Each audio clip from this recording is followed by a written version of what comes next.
So good evening, everyone. Welcome to this one more edition of Fine Neurology session. It is basically a clinical session.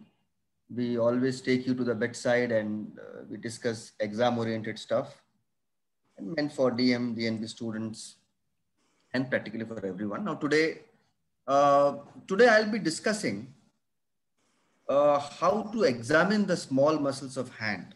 You know, small muscles of hands are quite scary. You know, there are around 20, I think more than 20 small muscles of hand, and they all have very complicated, intricate, precise action, you know.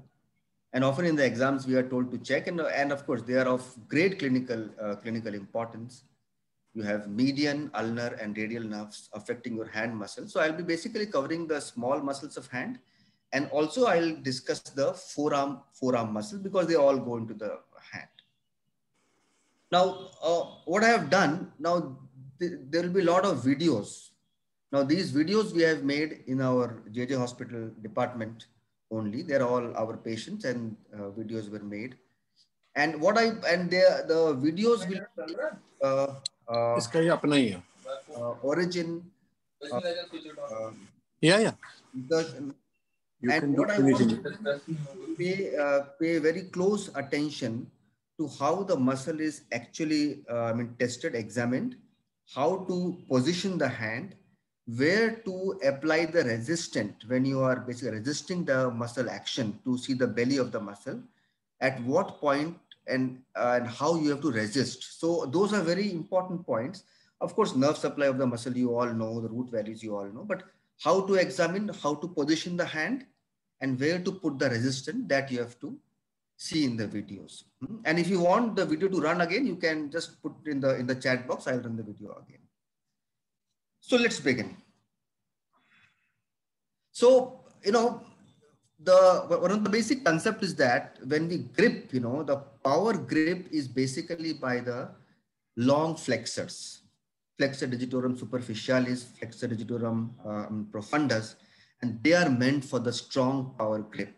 But small muscles are basically important for a precise grip, you know, precision grip. And when you combine the power and the precision grip, that is when the grip becomes meaningful, you know. So small muscles, remember, they are very intricate, delicate, and they are basically meant for a precise gripping of the objects with the hand.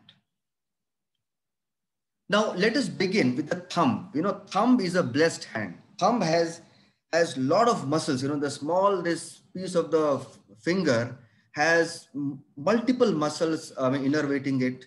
And basically it is to allow the functionality of the thumb. So thumb, if you see, has three joints. You know, the movements of the thumb occur at all these three joints: carpo-metacarpal joint, metacarpophalangeal joints, and then you have interphalangeal joints. And I'll just show you the video of the movements at the thumb. So just see this video closely. And before we go on to the muscles, you should know what movements are occurring at the movements of thumb at various joints. At the carpo-metacarpal joint of the thumb, abduction and adduction in a plane perpendicular to the palm, extension and flexion in a plane along the palm. For full flexion, slight abduction is needed. Opposition, which is a combination of abduction and flexion. Movements at the metacarpophalangeal joint of the thumb, extension and flexion. At the interphalangeal joint of the thumb, extension and flexion. So you saw, you know, that at all the three joints, there are different movements happening, you know. At carpo-metacarpal, you have got abduction, adduction, which occurs in the plane of the palm, and your basically opposition. At metacarpophalangeal joint, you have flexion and extension, which occurs along with the plane of the palm, and at the IP joints, you have flexion. So there are different muscles for each movement occurring at each joint. Now, let us come to the thenar eminence. We will discuss first how to examine the thenar muscles. You have basically three thenar muscles. You can remember them as AFO. abductor pollicis brevis is the first most important muscle which we check day in and day out.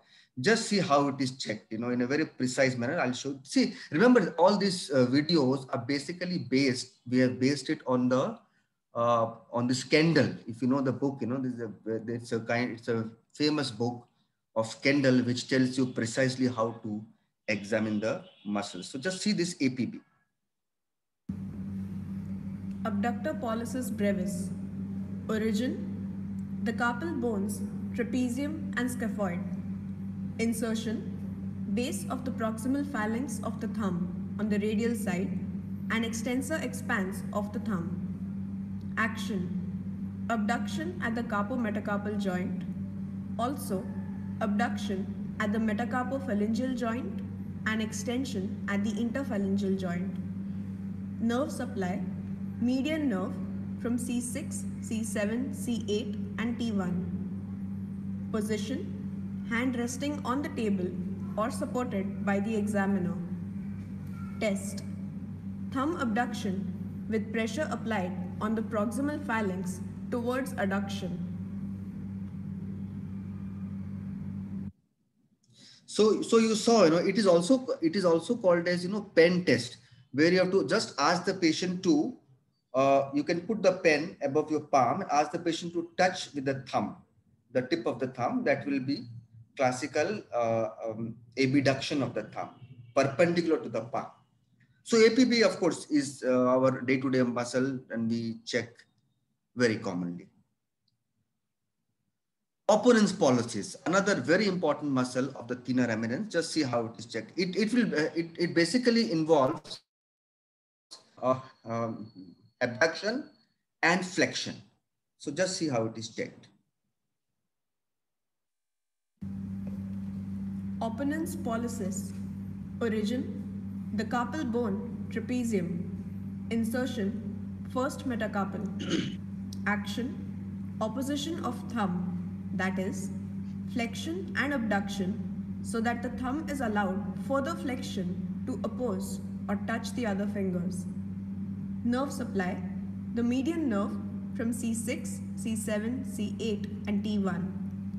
Position: hand resting on the table or supported by the examiner.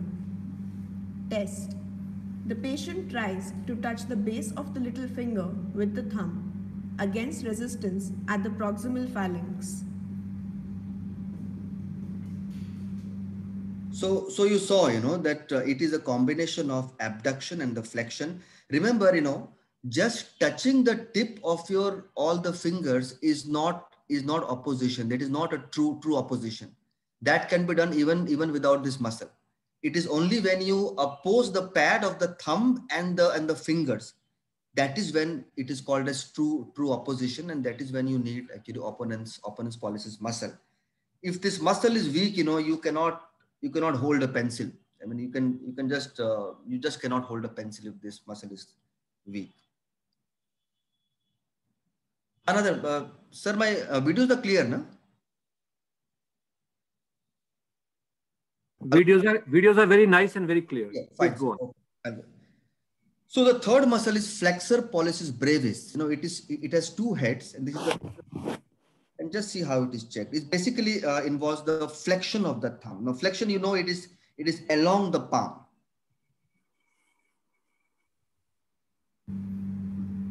Flexor pollicis brevis. Origin: it is a short flexor with superficial head from the trapezium bone and deep head from the capitate bone.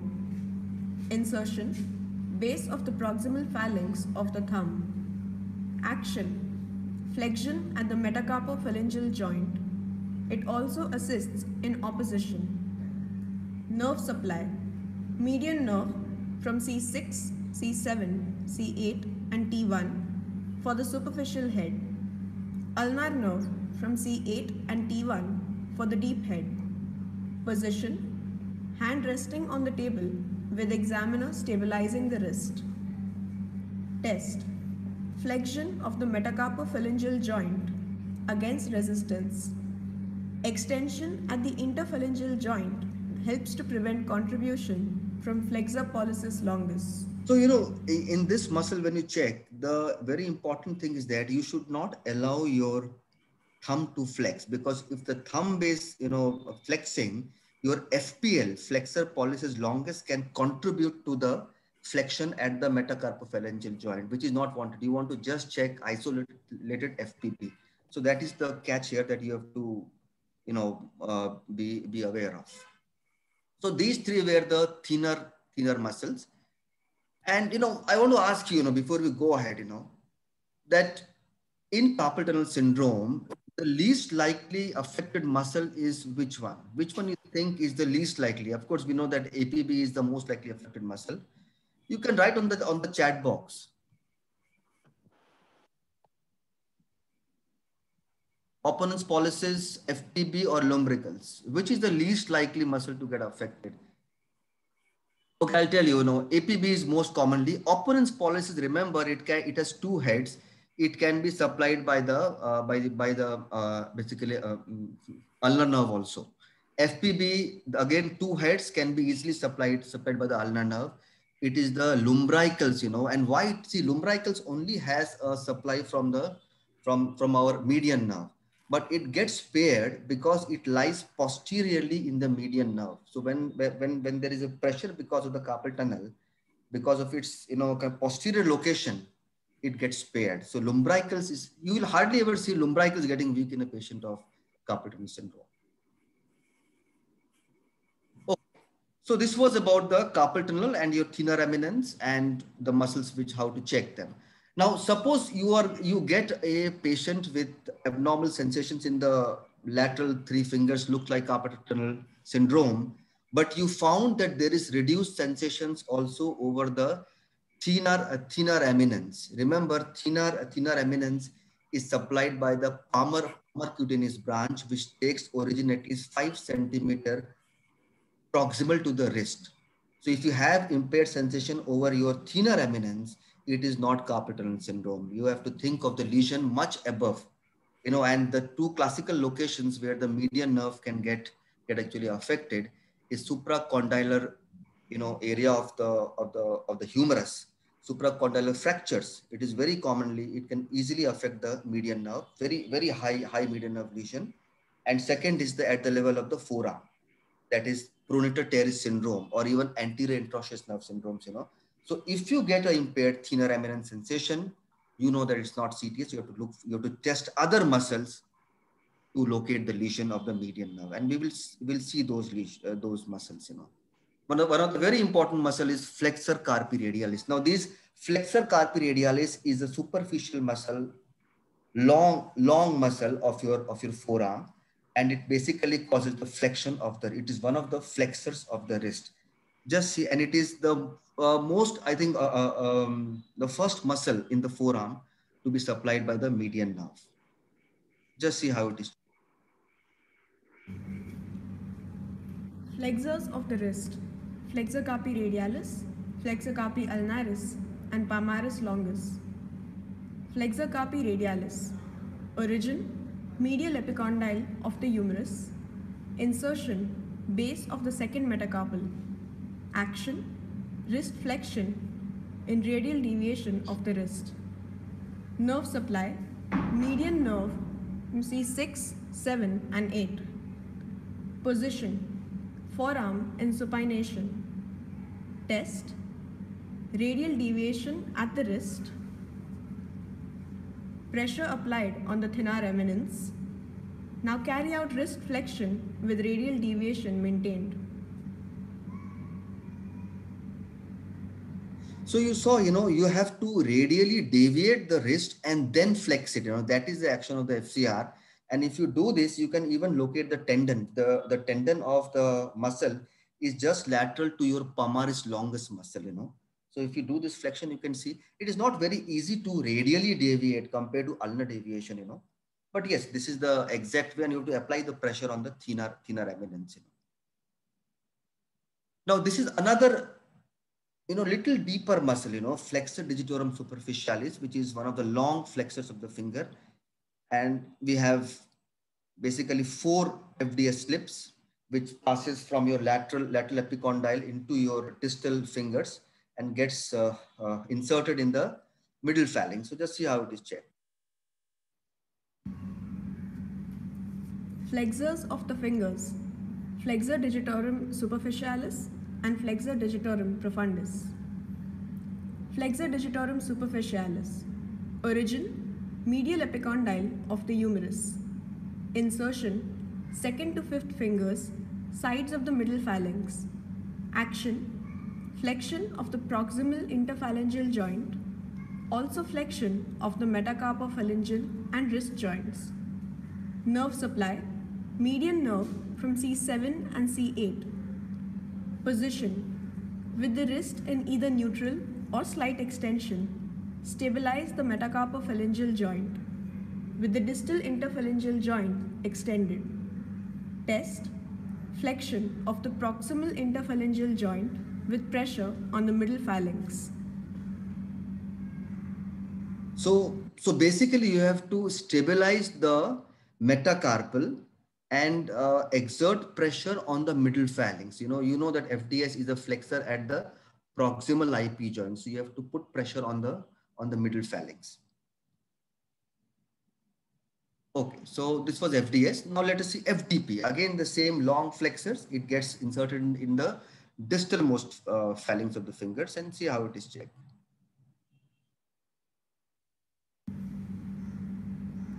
Flexor digitorum profundus. Origin, anteromedial surface of the ulna. Insertion, second to fifth fingers, anterior surface of the distal phalanx. Action, flexion of the distal interphalangeal joint, also flexion of the metacarpophalangeal and wrist joint.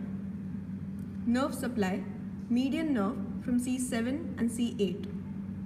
Position, with the wrist in either neutral or slight extension, stabilize the proximal and middle phalanges. Test, flexion of the distal interphalangeal joint. So there was a slight mistake. It said that the nerve supply is actually median nerve. Actually, the first two are by the median, and the other two are by the ulnar nerve.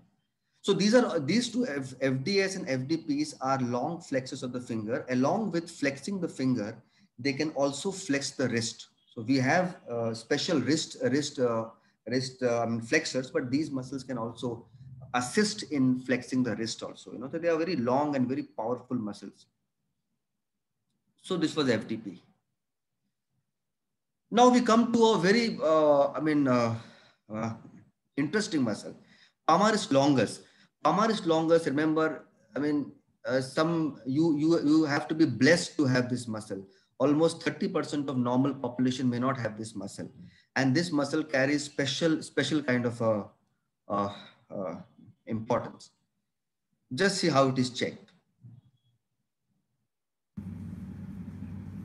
Palmaris longus. Origin, medial epicondyle of humerus. Insertion, palmar aponeurosis and flexor retinaculum. Action, to tense the palmar fascia for proper grip. Nerve supply, median nerve from C7 and C8. Position, forearm in supination. Test, cupping of the palm with wrist flexion. Apply resistance in order to flatten the arm. The tendon can be seen. Note, the palmaris longus is absent in almost 30% of the normal population. The tendon of palmaris longus is frequently used for the purpose of grafting. So you all can see whether you have this tendon or not, it is used by the hand surgeons to transpose the tendons. If there is some other damage, this tendon can be replaced. The basic action is basically to tense the palmar fascia for a proper grip. So it's a muscle which is not seen in all the population. Then comes very important muscle, pronator teres. Pronator teres, it's again a very superficial muscle of your forearm, and we have pronator teres and pronator quadratus. Okay, action is basically to pronate the hand. Now between the two heads of the pronator teres, the median nerve enters the forearm, and then divides and gives rise to the anterior interosseous nerve, which is a pure motor nerve. So pronator teres syndrome is a very common syndrome, which can either affect the median nerve proper, or it can cause a anterior interosseous nerve syndrome. So just see how it is checked. Now there are a lot of typicalities in this muscle checking of pronator teres. Just see. Muscles of pronation of the forearm, pronator teres and pronator quadratus. Pronator teres, origin, humeral head from the medial epicondyle of humerus, ulnar head from the coracoid process of ulna, insertion, middle shaft of the radius, lateral side, action, pronates the forearm, also assists in elbow flexion. Nerve supply, median nerve C6 and C7. Position, supine with elbow partially flexed and held by the patient's side to avoid abduction of the shoulder. Test, pronation of the forearm with partially flexed elbow. Pressure is applied at the distal forearm just proximal to the wrist to avoid twisting of the wrist. So when you are checking PT muscle, it is very important to take care that you are not putting excessive pressure at the wrist joint. You know, this radius ulnas are very soft muscles, and if you are little bulkier, you can easily twist the patient's wrist. And that is why you have to resist the movement just below the wrist joint. You should not do it at the wrist joint because you can break the wrist joint. You know, these are very strong muscles. In attempting to resist them, you can do some damage. So this was pronator teres. Now just see how quadratus is checked. Muscles of pronation of the forearm, pronator teres, proximal to the wrist to avoid twist. Yeah. So pronator quadratus. Pronator quadratus, origin, medial side of the distal ulna, insertion, lateral side of the distal radius. Action, pronates the forearm, nerve supply, median nerve from C7. Position, supine with the elbow fully flexed and held by the patient's side to avoid abduction. Test, pronation of the forearm with fully flexed elbow. This avoids the action of pronator teres, which gets shortened by full elbow flexion. Pressure here was applied again. Oh, I'm sorry. Yeah. So you saw the only difference is that you have to flex the elbow totally, because when you flex it, you're not allowing the pronator teres to contribute to the action of pronator quadratus. Now it is important to check this muscle because it is one of the three muscles which is supplied by the anterior interosseous nerve. Pronator teres is supplied by the median nerve proper, while PQ is supplied by the anterior interosseous nerve. And in that typical syndrome, this muscle you have to check to detect the weakness. So this was the PT and PQ. And you have to check these long forearm muscles which are supplied by the median nerve to locate the lesion of the median nerve entrapment. So in a median nerve, in a median nerve injuries, which are much above the carpal tunnel, you can see these signs. They are very typical signs and they are very, very commonly mentioned. You all must be aware of these signs. So if you see these signs, you know that the lesion of the median nerve is high, quite higher up. One of the very common sign which is seen is called as preacher's hand sign, benediction sign, which is very classically seen in anterior interosseous nerve injuries. And this happens if you ask the patient to just make a fist, you will see that the first two fingers will not flex, the thumb will not flex, and this is because of the anterior interosseous nerve which supplies the first two FDPs and the FPL. So these two will not contract, and the other two will contract because they are supplied by the ulnar nerve. And this looks like a preacher's hand. And if you check the PQ muscle, pronator quadratus, you will find it is weak, and PT will be normal. Then second very classical of high median nerve injury is ape hand. Ape hand simply means See, normally in a resting position, your thumb is always away from your fingers. That is because of the resting abducting tone on the thumb. There are two big abductor muscles, APB and APL, which keeps the thumb in a ready position to be flexed, opposed, for the free movement.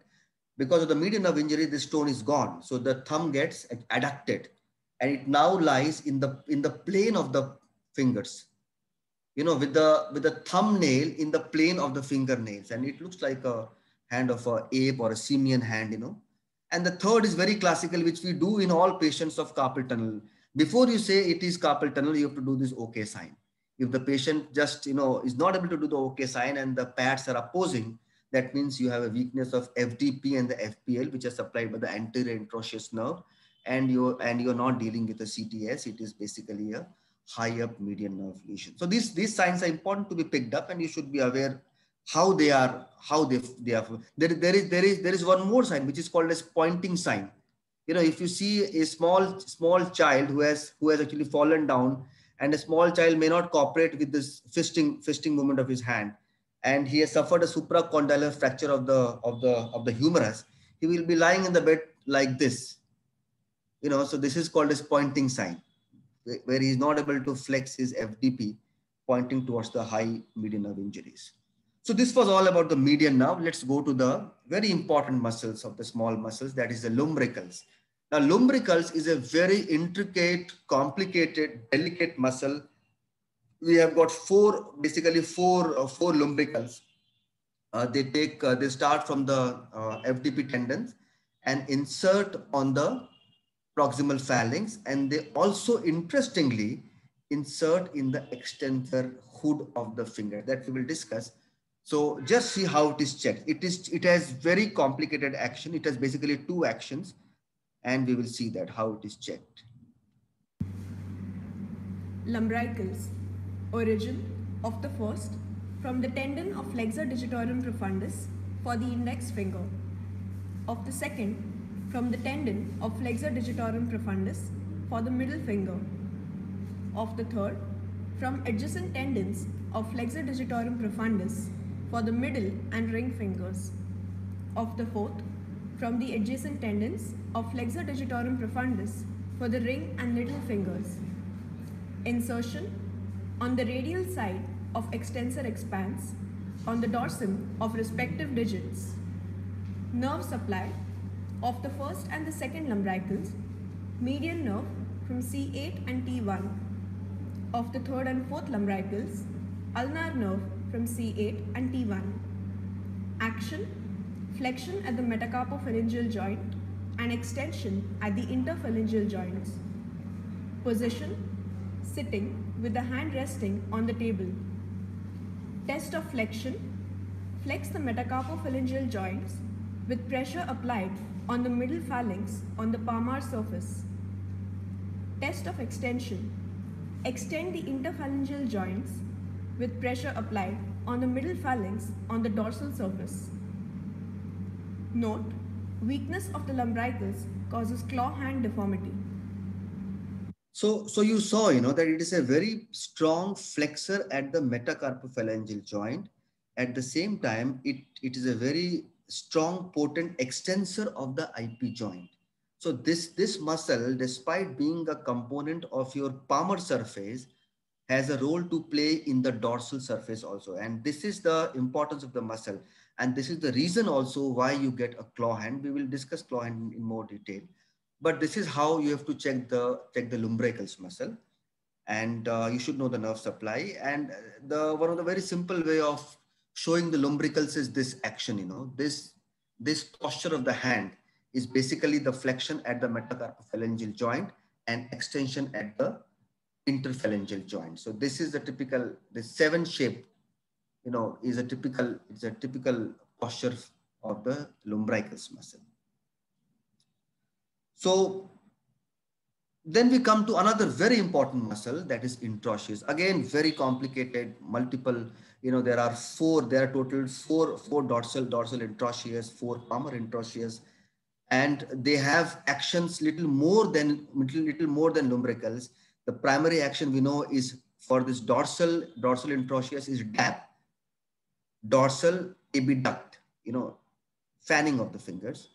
The secondary actions are like your lumbricals, flexion at the metacarpophalangeal joint and also extension at the IP joint. But the primary action is the abduction of the finger. So we will see, and just to tell you before we start the muscle, abduction is taken from a line which kind of a imaginary line passing through your middle finger.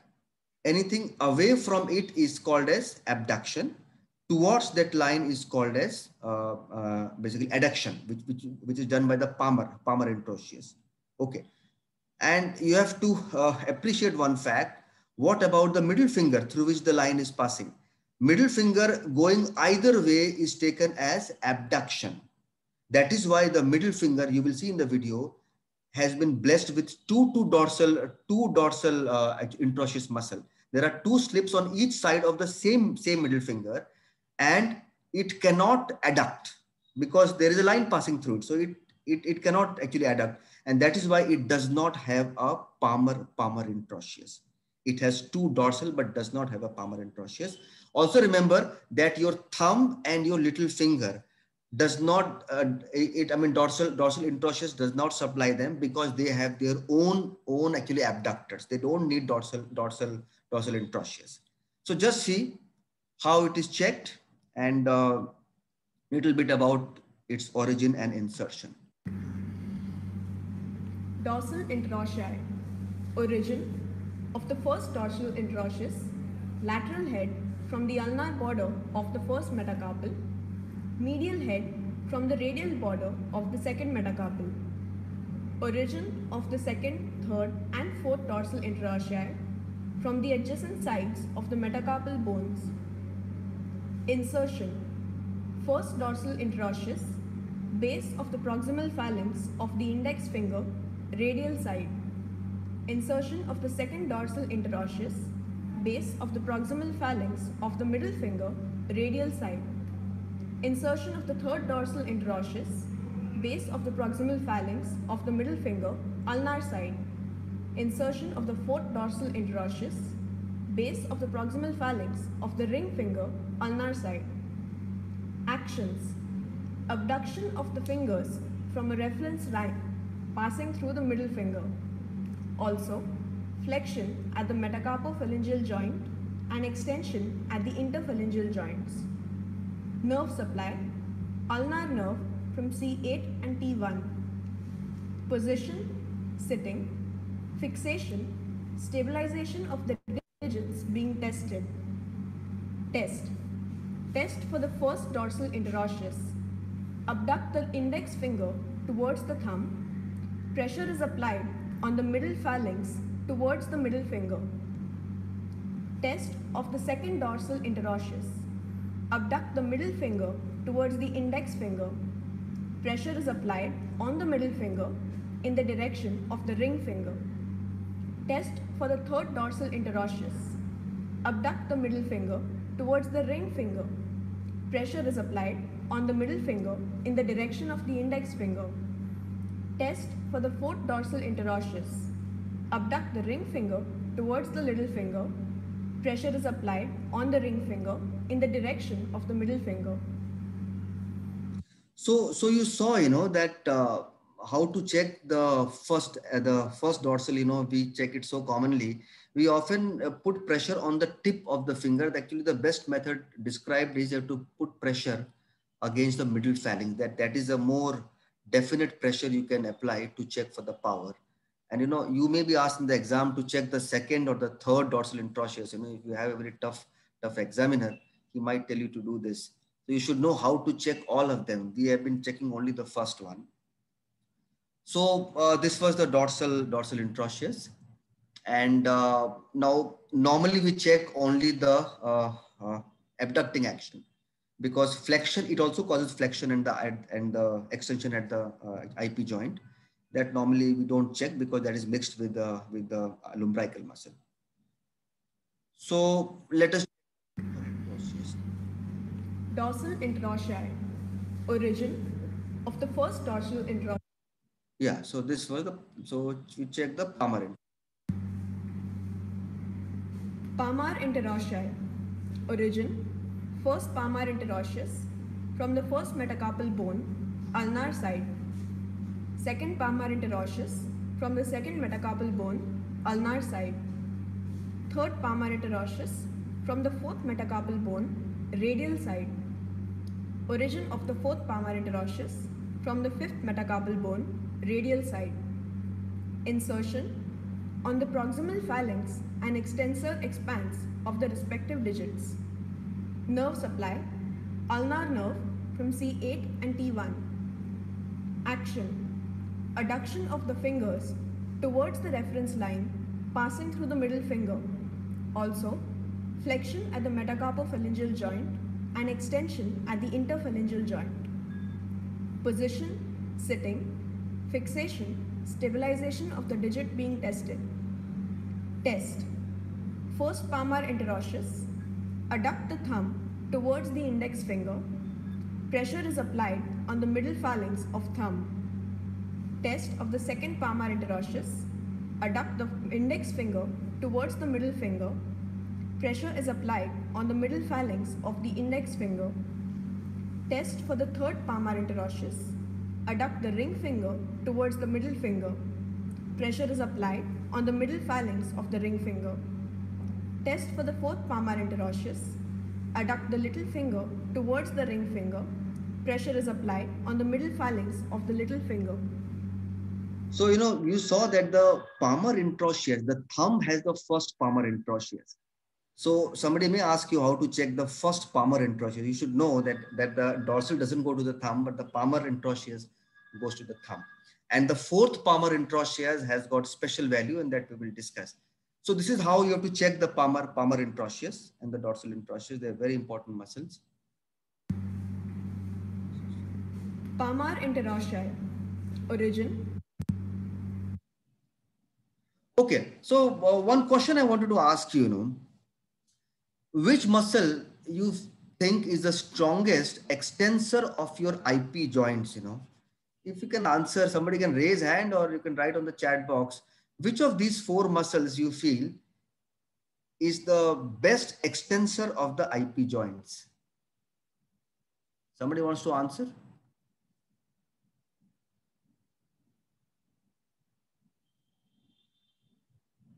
You can write on the chat box. Okay. Okay, fine. I'll tell you. Fine. Sure. So the answer is lumbricals. Remember, lumbricals is the odd man out here because it is a muscle of your palmar compartment and how it can extend your IP joints. So it's an interesting anatomical fact that lumbricals, and we might feel that extensor digitorum, which is a muscle of the extensor compartment, should be the best extensor of the IP joint, but it is not so. It is the lumbricals, and we will see that. So answer is lumbricals here. So I just want to take you to your first MBBS, just remember your first MBBS classes, and your upper limbs are taught in the first few months of joining first MBBS. And this is a very important topic where the short notes are asked in your first exams, extensor expansion of the IP joints, also called as extensor hood of the IP joints. This extensor hood is a very, unique kind of thing, which is basically formed by the tendon of the extensor digitorum as they cross the metacarpophalangeal joints, and they basically insert the extensor digitorum inserts throughout the digits. But somehow extensor digitorum is not a very great extensor of your IP joints. Extensor digitorum is a very strong extensor of your metacarpophalangeal joint, but not the IP joint, because it has a mechanical disadvantage. What happens, if you see your hands are always slightly flexed. They are not straight like that unless you actually make it straight. They are slightly flexed, and this happens because the resting tone of the FDS and FDPs are always more than the tone of your basically extensor muscles. And that is why the fingers are slightly bent. which gives a mechanical disadvantage to extensor digitorum. It cannot act when the fingers are slightly bent. And that is why, God, blessed us with other extensors. It brought the muscles of your palmar compartment to the extensor hood. And that is, classical lumbricals and also your actually introccei, which all come to the extensor hood and they assist in the extension of the IP joints. And this is the reason of the clawing that we will see. So remember, EDC acts at metacarpophalangeal joint. It does not act very well at the IP joint. So this was the interesting fact about the lumbricals. And remember your dorsal introcceius, which also attaches to the hood. And this is the reason, as we will discuss later on, why the dorsal introcceius, the ulnar innervated muscles, become weak in a patient of radial nerve palsy. That we will discuss. So remember till now that lumbricals are the strongest extensor of the IP joint. Let us now come to the hypothenar. Thenar was for the thumb. Your hypothenar muscles are for your pinky finger and little finger.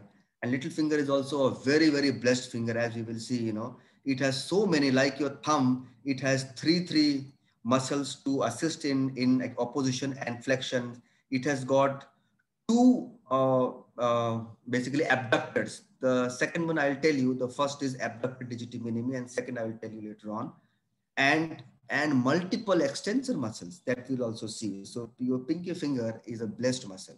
And again, you can remember like your thenar muscles, AFO, abductor digiti minimi. Instead of abductor pollicis brevis, it becomes digiti minimi, flexor digiti minimi, and opponens digiti minimi. They all these muscles they originate from the carpal bones, and they are attached to the proximal phalanx of your little finger, except for the opponens, which ends in the metacarpal bone. We will see that. So let us check the FDM, flexor digiti minimi. You are asked to check. Flexor digiti minimi. Origin, hook of hamate. Insertion, base of the proximal phalanx. Action, flexion at the metacarpophalangeal joint. It also assists in opposition of the little finger towards the thumb. Nerve supply, ulnar nerve from C8 and T1. Position, hand resting on the table with examiner supporting the wrist.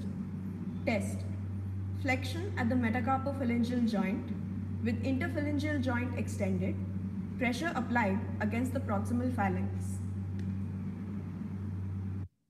So basically you have to keep the distal IP joint extended to avoid the contribution from the long flexors. So that was FDM.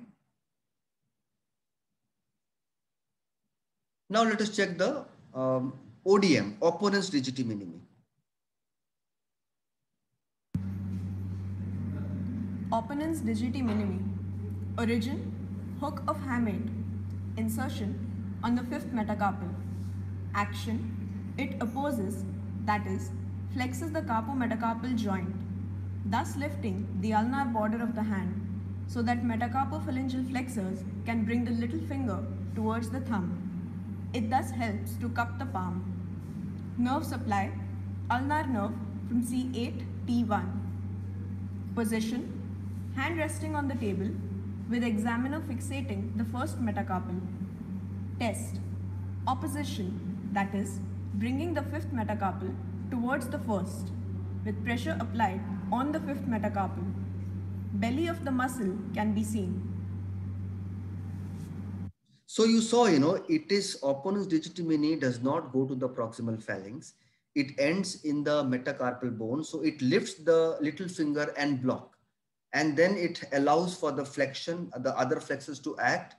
And then it helps in opposition movement, So that was opponens digiti minimi. Again. Yeah. Then you have very common muscle which we check, and that is abductor digiti. Common muscle which we... Abductor digiti minimi. Origin, tendon of flexor carpi ulnaris and the pisiform bone. Insertion, base of the proximal phalanx, ulnar side. Action, It abducts the little finger. Nerve supply, ulnar nerve from C8 and T1. Position, hand resting on the table with examiner supporting the wrist. Test, abduct the little finger with pressure applied against the middle phalanx. So abductor digiti minimi is nothing but just a continuation of flexor carpi ulnaris, which ends at the pisiform bone, and from there this ADM starts, So ADM muscle is of course very important, and we will see the importance of ADM muscle.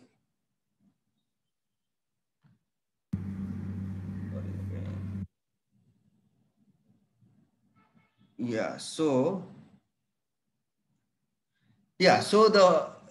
this is a very important sign, no? This is Wartenberg sign, and if you see the inappropriate abduction of the little finger, you can see in your right hand, the little finger is slightly more abducted. So if you see inappropriate abduction of the little finger, then you have certain things to think. It can be an early ulnar nerve palsy. And why this happens, in a patient of ulnar nerve palsy, your fourth palmar interossei, which is supplied with the ulnar nerve, is gone. So the finger gets little abducted. Okay. Now you can always argue that even the abductor digiti minimi is also gone. So it should not actually abduct. But then, as we discussed, the little finger is blessed with another basically abductor, and that is a muscle of the extensor compartment, extensor digiti minimi, which also helps the little finger to actually abduct. Now, that is why if you suspect anybody with an early ulnar nerve palsy, you have to ask the patient to extend the hands. You have to bring the extensor digiti minimi in action to show this inappropriate abduction of the little finger. So that you have to ask the patient to, extend the hand to say this, this actually sign, Wartenberg sign. Now, this sign is also seen in upper motor neuron lesions, and you can see very commonly in patients of strokes, and you can also see in patients of cervical myelopathy. And there the name given is finger escape sign. If you ask the patient to just put the hands like this and close the eyes, this finger will escape, will actually abduct. So remember this sign, and it's very, very useful, very important sign. Remember, Wartenberg syndrome is different. Wartenberg syndrome means the entrapment of the radial cutaneous branch. You know that the radial nerve becomes actually cutaneous towards the wrist. And so very tight fitting wristwatches or also, handcuff neuropathy can damage that radial cutaneous nerve, which gives rise to an intractable pain in the distribution of the radial nerve. And that is called as Wartenberg syndrome. But the sign is different than that. So this happens because of a inappropriate abduction of the finger. Now, this is another very important muscle of the ulnar group, supplied by the ulnar nerve, and just see how it is checked. It has two heads, and the main action is to adduct. Adduction, remember, it's perpendicular to the plane of the palm. Just see how it is checked. Adductor pollicis. Origin, transverse head from the second and third metacarpal, oblique head from the capitate bone. Insertion, the ulnar side, base of the proximal phalanx of thumb, of the oblique head, the extensor expansion. Action, adduction at the carpometacarpal joint. Also, flexion at the metacarpophalangeal joint and extension at the interphalangeal joint by the oblique head. Nerve supply, ulnar nerve from C8 and T1. Position, hand resting on the table or supported by the examiner. Test, thumb adduction with pressure on the proximal phalanx towards abduction. Note, weakness causes difficulty in making a proper fist. So you saw how it is checked, Adductor pollicis carries a great importance. The sign, Froment sign. And this we check, in all patients of ulnar neuropathy. And we all know how to do it. We put a small piece of paper between the thumb and allow the thumb to actually adduct. So normally we have been putting like this, but actually the best method is like this, where we are actually checking the adduction movement, you know. Here, probably you are trying to flex also the thumb. So this is the ideal method, but you can always check it like that. And you have to look at the contraction of the FPL in an attempt to hold the paper. And this is called a Froment sign, which is a very early sign of a ulnar nerve palsy. Another very important muscle, you know, FCU, any patient of ulnar neuropathy at actually elbow joint, we always tend to check for for this muscle FCU, and it can tell you the localization if it is weak, if it is affected either by the needling or by the clinical examination, that where is the lesion, you know. It classically occurs at the cubital tunnel. We have two areas of the ulnar nerve getting entrapped, retrocondylar, and just distal to it, it enters the aponeurotic tunnel called as cubital tunnel, formed by the two heads of the FCU.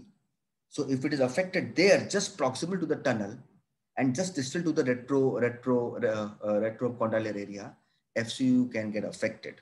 And that is why it carries a great importance in checking. How it is checked, just see. Flexor carpi ulnaris. Origin, medial epicondyle of the humerus. Insertion, pisiform bone and the fifth metacarpal. Action, wrist flexion in ulnar deviation of the wrist. Nerve supply, ulnar nerve, C7, C8 and T1. Position, forearm and supination. Test, wrist flexion with ulnar deviation at the wrist. Resistance is applied at the hypothenar eminence. Tendon may be seen. So you saw, you know, this is rather easier muscle to check compared to flexor carpi radialis, because that radial deviation is not difficult. I mean, it's not easy to do, you know, compared to the ulnar deviation. And this is a little easier to check. Fine, so this was FCU, and we move ahead to... Okay, so this brings us to the very important, you know, claw hand, you know. So ulnar neuropathy, and we always correlate it with the claw hand.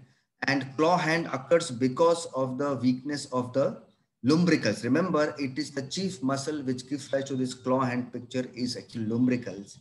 And as we have discussed, lumbricals are classic flexors at the MP joint. So the classic feature of the claw hand is a hyperextension at the metacarpophalangeal joint. Remember this point, you know, and always in a claw hand, before you say it's a ulnar palsy, it's a claw hand, you have to demonstrate, you have to show that there is a hyperextension of your MP joint. Along with that, there will be a flexion at the IP joint because of the obvious reason, because as we discussed, lumbricals are great extensors of the IP joint. And so because it is gone, so, you know, the flexor tendons, which are relatively spared, FDS and FDPs, they take over, and there is a flexion at the IP joint, you know. So now why it is important to show the hyperextension? Because this is how you will differentiate a claw hand from a contractures, Dupuytren's contractures, which is nothing but a contracture of the palmar neurosis. And many drugs can cause even I think spastic hand, dystonic hand, you know, they will also look like clawing, but there you will see the flexion at the MP joint, and the claw hands are classically hyperextended, not even actually extended. They are hyperextended at that, you know. So remember this feature of hyperextension is a crux. It's a main clue. Now, what is ulnar paradox? You know, there are a lot of paradoxes when we talk of ulnar neuropathies. One of the biggest paradox is that higher the lesion, lesser the clawing. And this comes from, because if you have a lesion at actually elbow joint of the ulnar nerve, you expect the FDPs to also get affected. And that is why the clawing is expected to be less. And if you have a lesion at the wrist, at the Guyon's canal, because your FDPs are basically spared, you end up having a big clawing, a big flexion at the IP joint and the hyperextension. So the prominence of clawing is more when the lesions are lower down. And that is the paradox, higher lesions give less claw, lower lesions give more claw. It is not true, every time, you will see many patients of ulnar neuropathy at the elbow joint having a very less claw. And having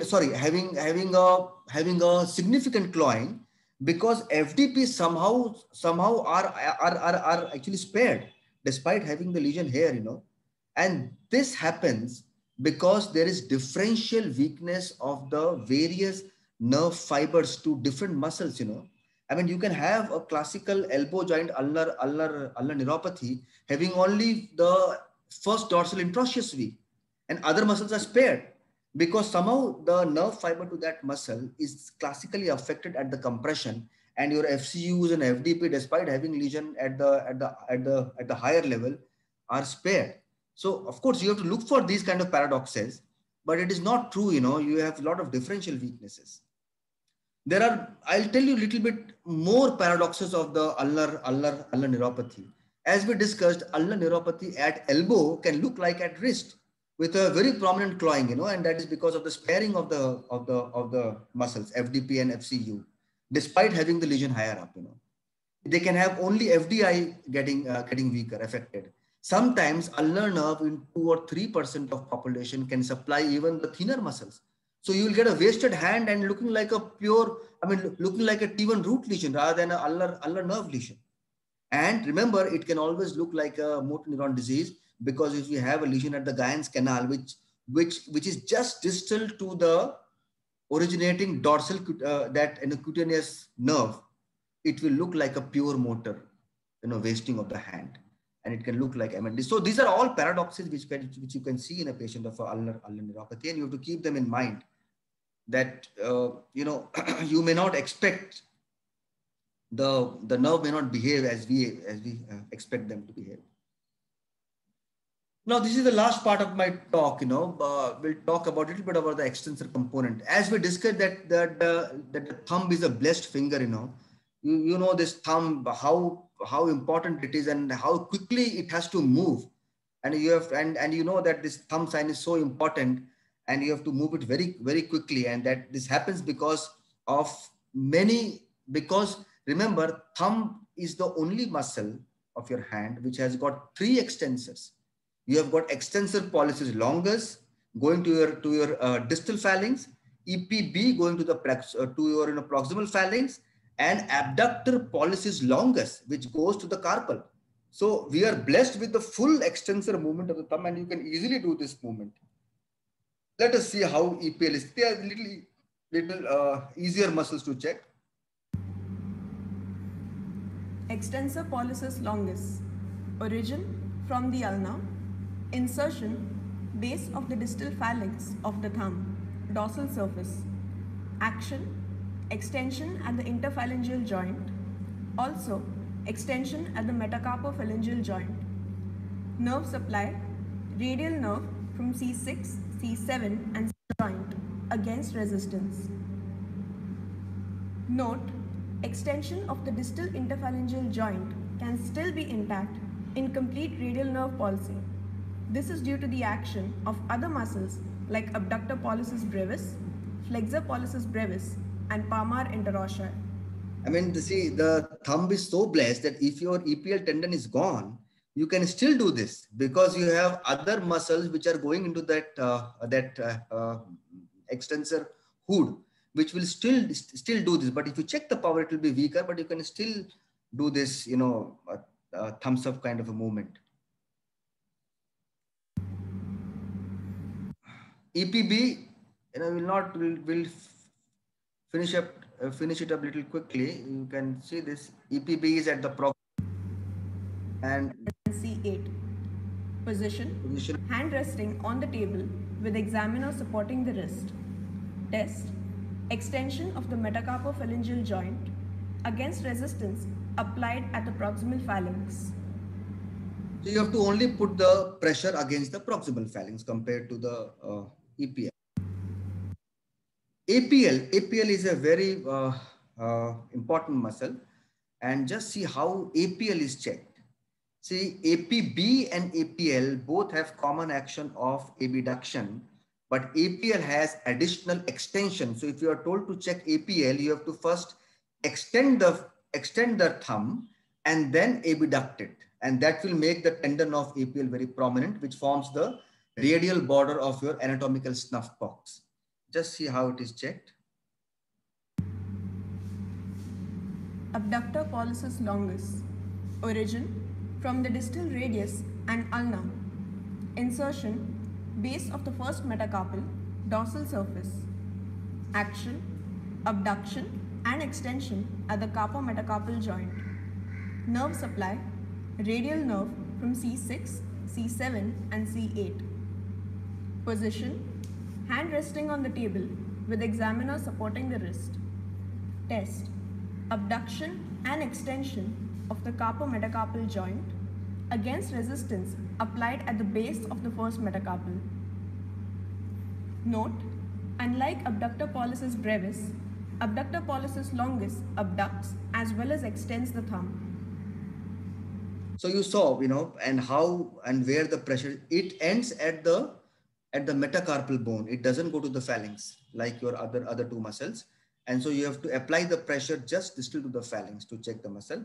And this muscle is also important because of this very common condition called as de Quervain synovitis. Many patients will come with the wrist pain, and they are basically because of the inflammation of the tendon of the APL. And how to check it, you have to basically twist the wrist in this lower direction just to tense the tendon of the APL. And patient will say, oh, there is a pain, That is a very typical sign of a de Quervain synovitis, which inflames the APL tendon. So APL, we should know how to check. It can be easily asked in the exam. Then comes very important muscle, extensor digitorum communis, which we have been talking about. It's a weak muscle at the IP joint, but very strong muscle at the metacarpophalangeal joint. So just see how it is checked and what is its origin. Extensors of the fingers. Extensor digitorum, extensor indicis, extensor digiti minimi. Extensor digitorum. Origin, lateral epicondyle of humerus. Insertion by 4 tendons into the middle and base of distal phalanx. Action, extension at the metacarpophalangeal joint and the interphalangeal joint. Nerve supply, radial nerve from C6, C7 and C8. Position, stabilize the wrist in neutral or mild extension. Test, extend at the metacarpophalangeal joint with pressure applied over the proximal phalanx. So you saw, that you have to apply the pressure on the proximal phalanx, and you can see the tendons coming out. And extensor digitorum supplies all the 4 fingers except the thumb. Thumb doesn't need it. And there are 2 additional extensors at the metacarpophalangeal joint, apart from EDC, and they are in the other fingers. And I'll show you the need for why there was a need to give additional slip of the extensor muscle to the 2 fingers. This movement, this has to come up very quickly. I mean, it has to come very quickly, and that is why your little finger has been blessed with an additional extensor, and that is extensor digiti minimi. So, this movement has to come very, very quickly for obvious reasons. And it is checked in the same manner. So you don't need any special method to check extensor digiti minimi. It is checked along with the EDC. But just to make you aware that your little finger is blessed with a, and this, now we have been seeing this a lot in TV nowadays. And this pointing finger, your index finger should come very, very quickly. And see, remember again, your index finger is blessed with a additional slip. extensor indicis proprius. It's a separate thin muscle which takes origin at the level of the elbow and goes right down and reinforces the extensor digitorum communis tendon. Because of this, swift movement should come, you know, and again it is checked along with actually EDC. So I mean these two fingers. See, you can try to do this. You try doing the same movement with your other two fingers, which have only EDC. You will not be that quick. It will take some time for your middle finger to extend, even your ring finger to extend. But the other two ones can come very, very quickly. It is checked along with the EDC. Now we come to the wrist flexors. We have got three big muscles which causes the wrist flexion, you know, and that is ECRL, ECRB, and ECU. Just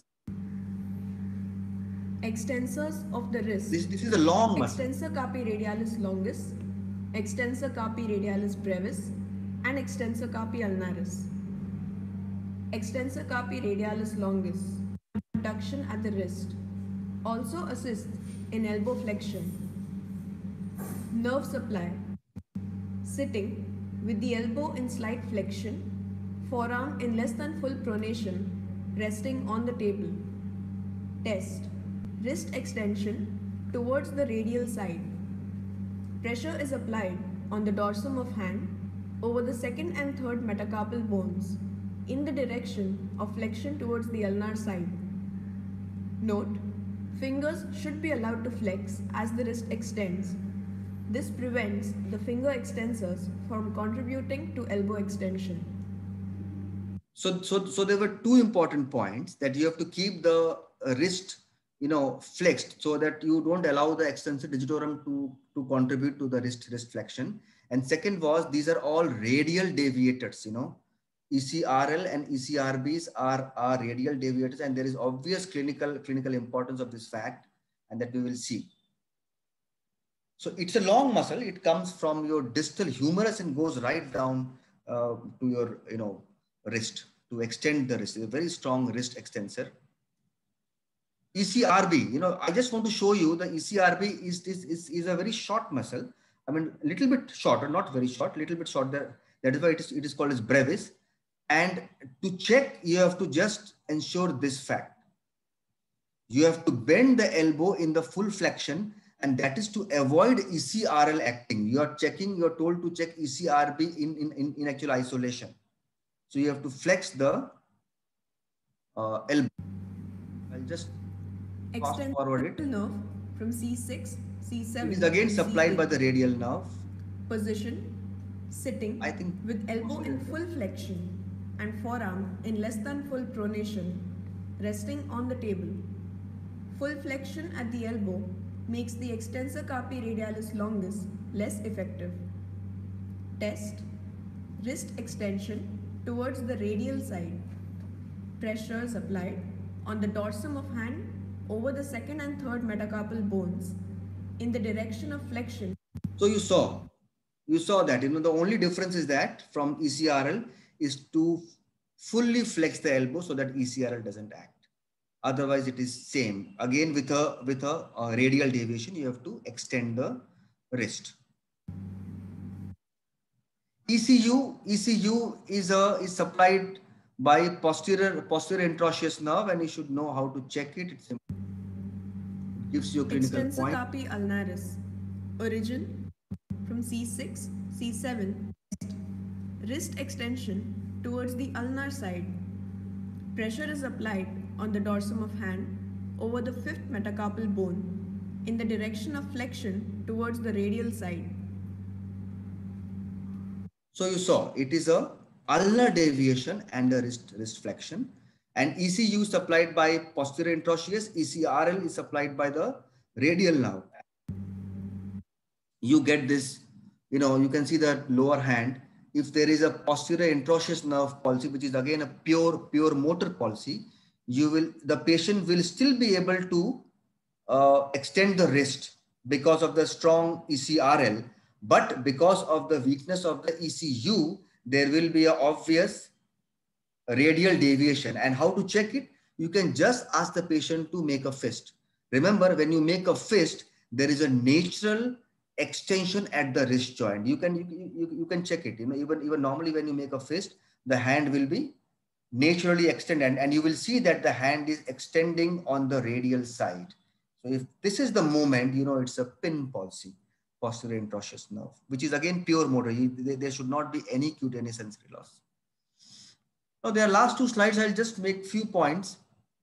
As we discussed, that this was a very nice paper in the Green Journal, which picked up that there is an apparent weakness of ulnar innervated muscle in a patient of wrist drop.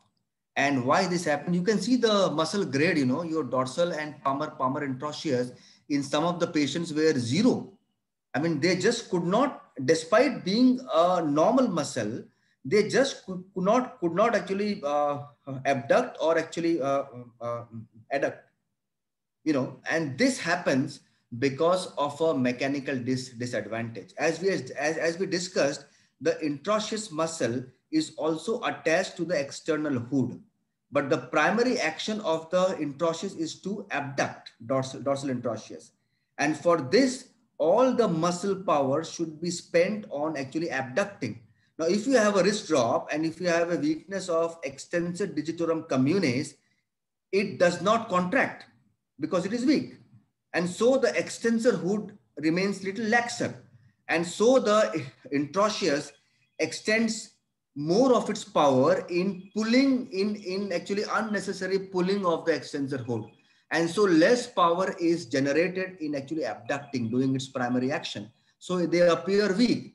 And so how to overcome it? You have to check in a patient of wrist drop. You have to put the hand on the table, palm on the table, and then check the interosseous muscle. And you will find that they are normal power. From a 0, they can become 5 grade. So this is just an apparent weakness. And that is why, and it can cause confusion. Even you can find that even the grip is weak. So normally you have to mechanically pull the hand up and then check the grip, Otherwise, it can cause confusion of the additional ulnar nerve palsy. So this is an important anatomical fact which one has to keep in mind, and how to overcome it. Okay, this we all know. I would not go into detail. If you have acute wrist drop, it can very well be because of the stroke, but it can be confusing. Imagine a patient getting up in the morning, finding a wrist drop, and always there is a Saturday night palsy diagnosis on card, and you are told to differentiate whether it's a stroke or it's a radial nerve palsy. And this is the test which can be done. As we discussed, there is a synergistic action of your extensors and the flexors. Moment you flex your wrist, your hand naturally extends because of a synergistic action of the long extensors. Now, this does not happen in a patient of actual radial nerve palsy, because if there is a wrist drop and if you ask the patient to flex the wrist, whatever he can do, if you see that the hands are extending, it's a stroke. If you see that hands are further flexing, it's a radial nerve palsy, And why it further flexes? Because when you are activating the long flexor, that is FDP and FDS, they are also flexors at the wrist joint. So they will further flex the wrist if there is a true radial nerve palsy. If there is, if your radial nerves are normal, intact, which is there in a patient of stroke, you will see the hand slightly extending. If you see this moment, it is stroke. So these facts you have to know, So actually, when we talk of a power grip, which I had shown in the first slide, the power grip is not only because of the long flexor, it is also helped by the synergistic action of your actually extensors, So because they will extend, and then only you can grip it properly. So this is my last slide. If you can answer this question, this is the last video. I don't know whether the video will play. This I saw it today. I was checking the wrist extension, and there was a difference of the power grade of the extensors. You just see this and see if you can make up a diagram. This is a very classical story. I am telling him to extend the wrist, and I told him to look at the door of the room and then extend the wrist. and he could not do it properly. The power was little weaker, around 4 it was, and now see what happens. I'm checking the same power and telling now patient to look at the hand and then do it.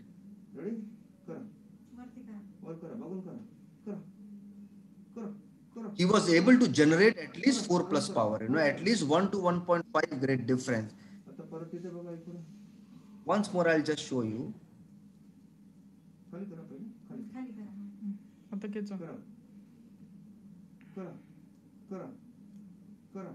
He could not generate more than 4, which you could make it 4 plus. What do you think, is happening here? Same thing happened with the grip also. When he was gripping the hand, by looking at the hand, he could generate immense amount of power. When I told him to look at the door and then grip, it was weaker. Anybody can? This is my last slide. I'll just tell you the answer also of it. Anybody can answer? Sir, you saw the video? Call, sir? Yeah, sorry. Yeah, I did. You saw the video, sir? Yeah. It was, the power grade was weaker when he was looking away from the hand. When he was looking at the hand. So this is actually classically described in a posterior column loss. Actually, his power is normal, but because of the proprioceptive loss, posterior column loss, when he was looking away from his hand, he could not generate the adequate power. The patient actually had a classical pseudoathetoid movements, and he had a long lesion in the ear. His B12 was less than 50, and he had a long spinal cord lesion in the posterior column. And this is well described. Posterior column patients, they'll give a very classical story. The doctor, when I'm carrying something on my hand, it just drops off when I'm not looking at it. Although I was aware that I was actually holding it. But because of the proprioceptive impairment, they are not able to generate a constant pressure despite having a normal power. This was the end. So that means the feedback is very important for. Yeah, exactly. So this was mentioned as a reason. The feedback is lost. So despite having normal MMT, normal power, they could not generate the adequate power. Thank you so much for your patient hearing, and this was my last slide. So I think that was very, very fantastic lecture, and you have a lot of mastery on the subject, and I'm sure the PGs must have enjoyed. Many times it's good to have this knowledge, particularly the ones which, when we don't have much experience, the ones which we miss are the deep branch of ulnar nerve, which is pure motor, as you rightly said. And we think probably MND is starting, but it is deep branch of ulnar nerve. Then the other two fascinating syndromes, which you already mentioned, are the posterior interosseous nerve and anterior interosseous nerve, both of them. Because, in our mind, we have got this stereotype radial nerve palsy, stereotype medial nerve palsy. But there are these subsets of these syndromes where a particular branch is affected. So very nicely you said that, demonstrated each and everything and how to examine them. Thank you so much. I think that was these videos were made actually for Dr. Kadilkar's neuromuscular book. Yeah.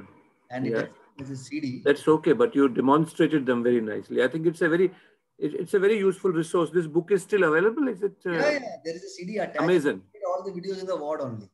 Is it in that neuromuscular diseases the same book, or it's a different book? It's in the same. No, sir, it is with that for that PG's book. Okay. PG's book, yeah. Not that neuromuscular book. It is with the PG's book. Yeah.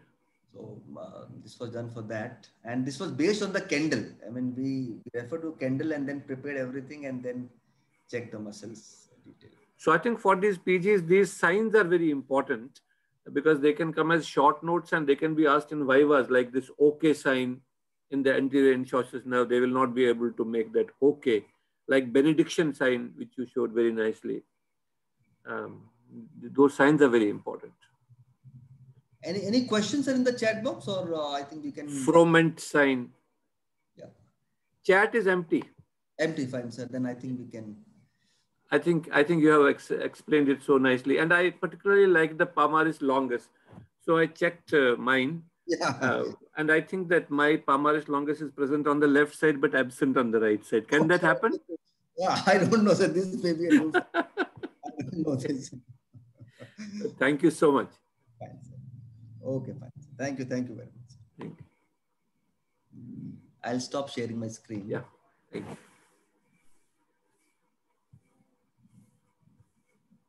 They were, Thank you. Good night. Thank you so much. fine. Good night, sir. Good night.